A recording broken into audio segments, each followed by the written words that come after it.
Hindi lang sa isang magandang bagay ang magpapangiti, magpapasaya sa isang tao, kundi doon din sa pagpaparamdam.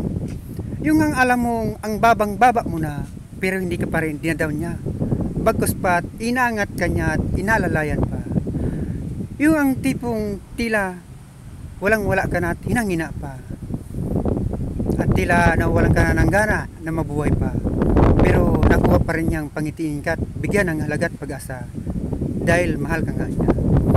Yung ang turing niya sa'yo hindi lang kaibigan, kundi kapatid at higit pa nga. Dahil importante ka sa kanya. Dahil mahal ka nga niya. Ang pagiging malalanin, mapagkumbaba, mabait na tao yan. At wag mong basta-basta isuko yan sa mundo. Ipaglaban mo.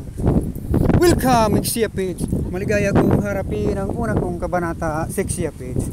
Ito ang yugto ng aking buhay, Exia Page. At aking nakalimutan ang una na kong buhay. Mga nauna at nawali kong nakaraan.